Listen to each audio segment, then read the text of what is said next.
It's a Saturday morning, and Marcus is standing in his kitchen wearing basketball shorts, holding a cup of coffee that went cold 10 minutes ago because he can't stop staring at his phone. The washing machine is running, his daughter is in the living room watching some cartoon he's never heard of, and the article on his screen is saying the average American in their mid-40s has a net worth of close to $1 million. Marcus is 46. Marcus does not have $1 million. What Marcus has is a 401k he hasn't checked in 8 months, a mortgage with 19 years still on the clock, and a Parent Plus loan statement sitting on the kitchen counter he keeps sliding under the mail. And he's doing exactly what millions of Americans are doing this weekend, asking himself whether he's the problem or the number is. Here's the deal. I've got good news and bad news for you. The good news is that number is a lie. A pure, statistical, mathematically dressed up lie. The bad news is the real number isn't a whole lot better, and it's got a deadline stamped on it. My name is Nick, and today we're going to get into exactly where you stand. No sugarcoating, no filler. Let's kick off with the number that keeps showing up everywhere. Based on the latest Federal Reserve data, the average American household headed by someone between 45 and 54 years old has a net worth of $975,800, which is nearly $1 million. And for most people, that lands like a gut punch. You're 45, you're doing the adult thing, you've got some money saved, maybe a house with equity, and you are absolutely nowhere near $1 million.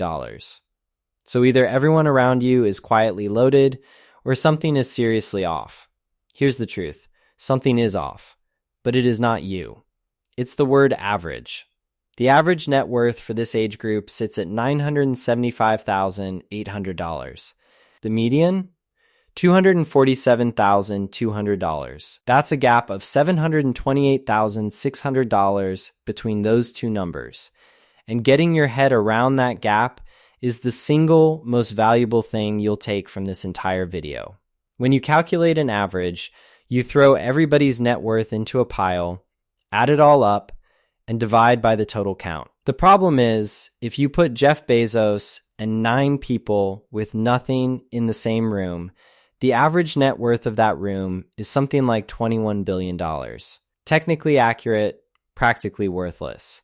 It's like averaging Bezos's net worth with a stray dog off the street. Technically, the dog is now a billionaire, but I wouldn't trust him with a credit card. The median works differently. The median is what you get when you line every single person up from the poorest to the wealthiest and look at the person standing dead center. That's the real American. That's your next door neighbor. That's Marcus. And the median 45-year-old in this country has a net worth of roughly $247,000.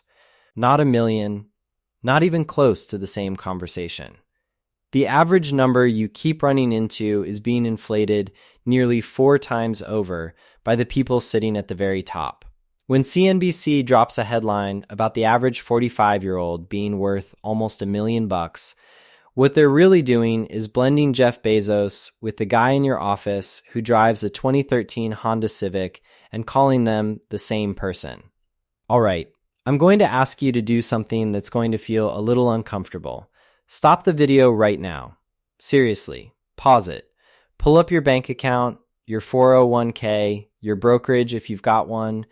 Add up every single dollar you own, toss in your home equity if you have any, then subtract every dollar you owe. The credit cards, the mortgage, the car note, the student loans, every last one. Write that number down. I'll be right here. Got it? Good. Hold on to that number. Because here's the real benchmark for being 45 in 2026. If the number you wrote down is under $48,000, you're in the bottom 25% for your age group. If you're sitting somewhere around $247,000, you are the median, meaning you are mathematically the exact middle of the pack. If you've got around $680,000, you're in the top 25%, which is genuinely strong territory. If you're at $1.4 million, you're in the top 10%. That's the zone where your friends probably assume you're doing great, but you never bring it up at dinner. And if you're sitting on $8.7 million or more, you're in the top 1% at 45. And honestly, you've probably got better things to do on a Saturday, so I appreciate you being here anyway. Now, a lot of people hear that $247,000 median and actually feel a little relieved. That's $250,000. That's real money by any measure. But here's what I need you to sit with before we go any further. That number is covering something up. Because the median 45-year-old is not parked in front of a stack of cash. They're not running some sleek, optimized investment portfolio. The majority of that $247,000 is not money in any form you can actually put your hands on. And once you see what it's actually made of, the whole picture flips on you. Here's the part almost nobody tells you when they're throwing these numbers around online. For your typical 45-year-old, somewhere between 60% and 70% of their entire net worth is sitting locked up inside their house. That's the whole portfolio right there. Take Marcus and his median $247,000 net worth. Pull out the roughly $160,000 in home equity he's built up since 2012. He's got about $87,000 left for everything else. Retirement savings, investments, emergency fund, college money for the younger kid, and that trip to the coast he's been promising his wife since before the pandemic. All of it. That $87,000 is the only real cushion standing between Marcus and a serious financial crisis. And here's the part that honestly bothers me the most about how this gets talked about. Home equity is not money. Not in the way people act like it is. You cannot eat home equity. You cannot use it to keep the lights on. Marcus cannot walk into a grocery store and hand them a property deed at the register. If he wants to actually convert that equity into usable cash, he has exactly 3 options. He can sell the house and turn around and buy another one for $500,000 because he still needs somewhere to live. He can refinance, absorb the closing costs, and push his mortgage out until he's nearly 80. Or he can open a HELOC at 9% interest, which is the bank charging him 9% to borrow his own money back. And I'll be honest, that is an impressively bold business model if you're the bank. There's a reason federal data shows that if you strip home equity completely out of the equation, the national median net worth collapses by roughly 70%. That $250,000 net worth reads great on a spreadsheet. It does not feel great standing in a Walmart parking lot when gas is $3.70 a gallon and your kid in the back seat just asked if you can grab pizza on the way home. And if you just ran your own numbers and realized most of what you've got is drywall and a deed, welcome to the club. It is a very large club. And if you think that's where the rough news ends, stay with me, because the retirement piece is even harder to look at. Let's get into Marcus's 401k, because this is where it gets genuinely uncomfortable for most people. Fidelity, which manages retirement accounts for tens of millions of Americans, has put out a rule of thumb that's become kind of the gold standard in personal finance. By age 50, you should have 6 times your annual salary already saved. 6 times your salary. So if Marcus is earning the median household income of $116,800, he should have somewhere around $700,000 sitting in retirement accounts by the time his 50th birthday rolls around. That is the target. Ready to hear the actual number? The median 401k balance for Americans between 45 and 54 is $60,763. Not $600,000. Not even $160,000. 60 grand. Marcus, standing in his kitchen, holding his cold coffee, has about $62,000 in his account, which means he's not at 6 times his income, he's at 0.5 times. He is roughly 10 times behind where the financial industry says he should already be. And before you tell yourself he's probably got other accounts making up the difference, let's be real. When you total everything up, 401ks, IRAs, pensions, all of it combined, the median total retirement savings for this age group lands at around $115,000, still nowhere close to $700,000. And about 38% of households in their mid-40s to mid-50s have essentially zero retirement savings. Not a small amount sitting there. Zero. 3 out of every 8 households at what should be their peak earning years have nothing meaningful saved for retirement. If your chest just tightened reading that, that is the correct response. I'll get into exactly what to do about it in a few minutes. But here's where it gets almost absurd. Because the single worst financial move the average 45-year-old made probably isn't anything on this list. It wasn't the car payment. It wasn't the vacation they put on a credit card. It was something they did 15 years ago that they didn't even recognize as a decision at the time. Let me show you what I mean. Here is a fact that you will almost never see in a financial news headline. Between 2019 and 2023, those 5 years that covered the pandemic, the stock market explosion, and the housing surge, the 40 to 54 age group was the only age bracket in America that actually lost wealth in real terms. Every other group gained ground. Adults under 40 saw their real wealth jump by 49%. People over 70 gained 15%. Marcus's age group, down 7%. And that is the decision nobody realized they were making in real time. If you were 30 years old in 2012, you had a full decade of historically low mortgage rates, a roaring stock market, and early crypto exposure to build from. If you were 65 in 2012, you already owned the house and the portfolio, and you just had to sit still and let the market do its thing. But if you were 35 in 2012, you were sitting in the worst possible spot. You had just crawled out of 2008, your wages were barely recovering, you were probably still renting. And by the time you had enough saved to actually buy into the market, somewhere around 2019, 2020, 2021, everything had already tripled in price. The window to build wealth the straightforward way slammed shut on this generation at the exact moment it was finally their turn to walk through it. Nobody sent an alert. Now here's something worth sitting with, and I think it actually matters. Today's 45-year-old is actually slightly better off than boomers were at the exact same age when you adjust for inflation. So it is not that Marcus dropped the ball. The game itself got significantly harder, and nobody updated the rulebook. And the benchmarks the financial industry keeps publishing, things like you should have 6 times your salary by 50, those benchmarks were written for a version of the game that does not exist anymore. Now, when we're talking about where the average 45-year-old actually stands, we can not only look at assets. We have to look at what they owe too. And this is where Gen X takes home an award they absolutely did not want. Gen X carries the highest total debt load of any generation in America right now. According to Experian, the average Gen Xer is sitting on $158,105 in total debt.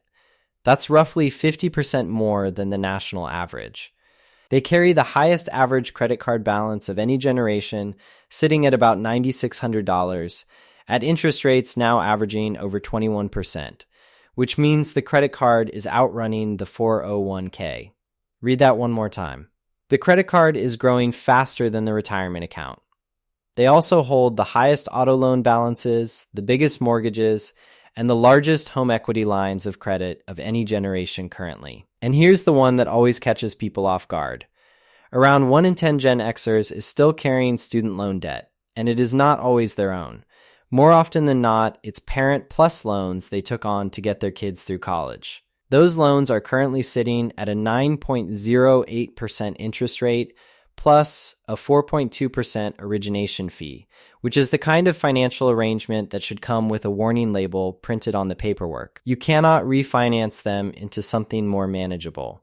They do not qualify for most forgiveness programs. They just sit there, compounding every single month, taken on by parents in their mid-40s who are just trying to give their kids the same opportunity their own parents gave them. Remember that Parent Plus statement sitting on Marcus's counter? That is $31,000 at 9.08%. He borrowed it for his older kid back in 2021. At that rate, the interest alone is adding about $235 every single month. So while his 401k is limping along at $62,000, the loan is quietly eating him alive. And one more thing worth knowing, About 44% of adults between 50 and 64 are currently carrying some form of medical or dental debt. You are too young for Medicare, old enough for things to start going wrong with your body, and the bills for being a human being in America do not stop showing up in your mailbox. Let me show you what peak earning age actually looks like for Marcus right now, because there is a term for it and it is uncomfortably accurate. They call it the sandwich generation. According to Pew Research, 54% of Americans in their 40s are currently supporting an aging parent while also raising kids or financially helping an adult child. More than half. And about 1 in 5 is running full triple duty, supporting young kids, adult children, and managing a parent's care all at the same time. Marcus is one of them. His mom is 74. 2 years ago, she started forgetting names. Last year, she left a pan on the stove and nearly set the kitchen on fire trying to make soup. She is now in an assisted living facility that runs $6,200 a month. Medicare does not cover it. Marcus and his sister split the bill. His share is $1,100 a month, money that used to go directly into his 401k. The average out-of-pocket cost of caring for an aging parent is over $7,200 a year, and it balloons past $10,500 if you have to cut back your hours at work to handle it. Meanwhile, Marcus's older son, the one the Parent Plus loan was for, moved back home 6 months ago when his lease ran out. Marcus is not charging him rent. The kid's bedroom still has the same posters on the wall from high school. About 47% of American parents are financially supporting an adult child right now. The average monthly amount is $1,384, or roughly $16,600 per year per kid. And that is all on top of raising the younger one who still needs braces, travel sports, and a phone plan. The current estimated cost of raising a child through age 18 has crossed $320,000, and childcare alone is eating about 22% of a typical family's take-home income. So when you look at Marcus with his $62,000 401k and wonder why he hasn't caught up, this is why. He is not being careless or irresponsible.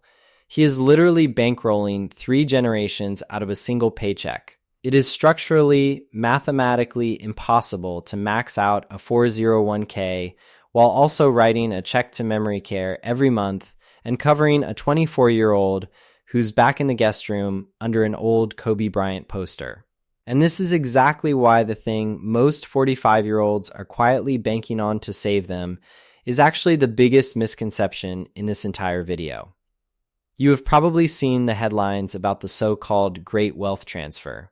The idea is that boomers are going to pass away and hand down $84 trillion to their kids over the next couple of decades. And if you're 45 and running behind, it is very tempting to quietly tell yourself it'll be fine, that something will come your way eventually. Let me respectfully but directly take that idea away from you right now. About 32% of millennials and 38% of Gen Z expect to receive an inheritance, but only 22% of boomers and 22% of Gen Xers actually plan to leave anything behind. Those numbers are nowhere close to matching up. And 65% of Gen X does not even have a will in place, which means the court system will be making those decisions for them, whether they planned on that or not. Here is the real gut check.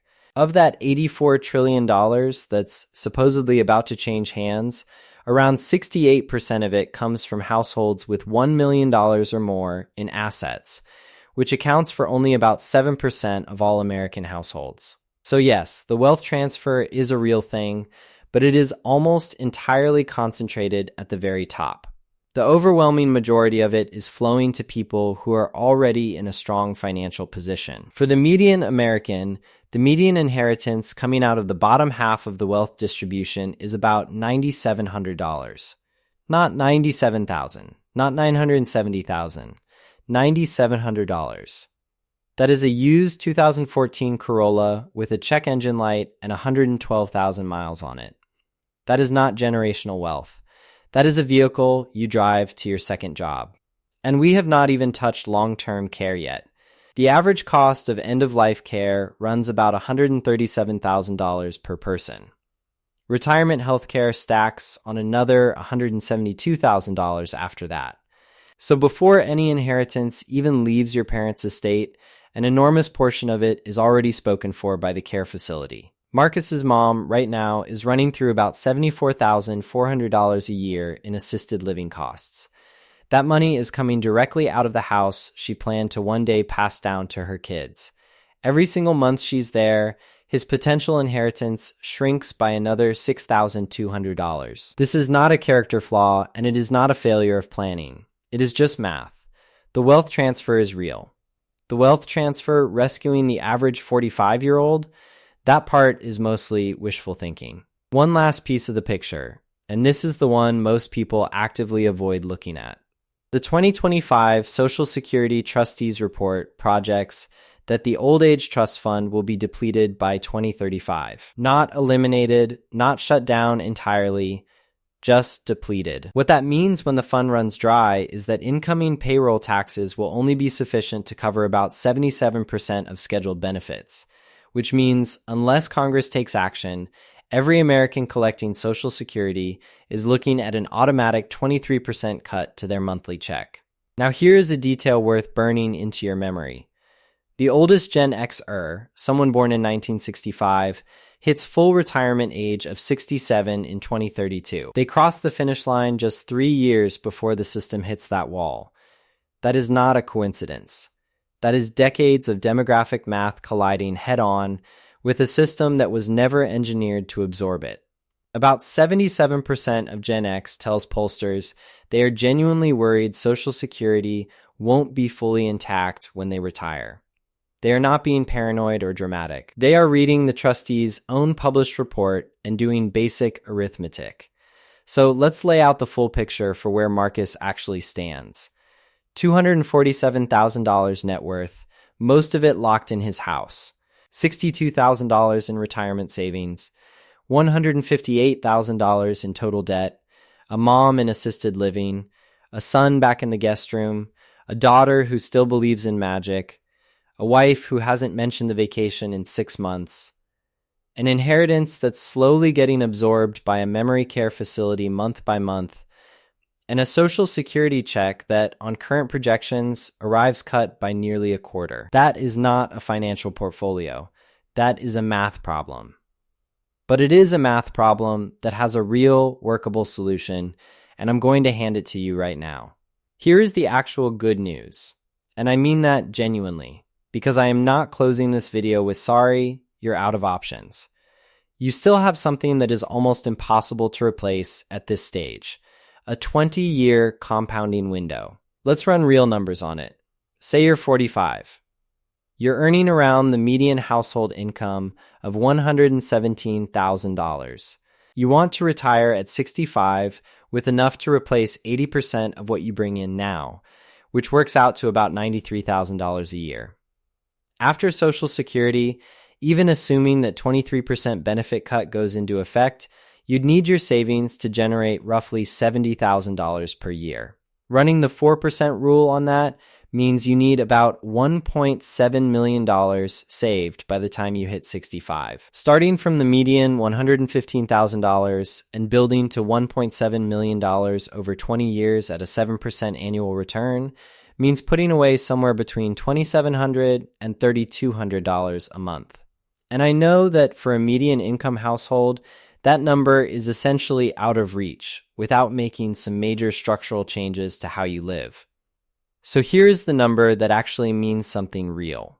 Even putting away $800 to $1,000 a month starting right now at 45 at a 7% return gets you to somewhere between $500,000 and $600,000 by age 65. Is that retire on a beach in Cabo money? No.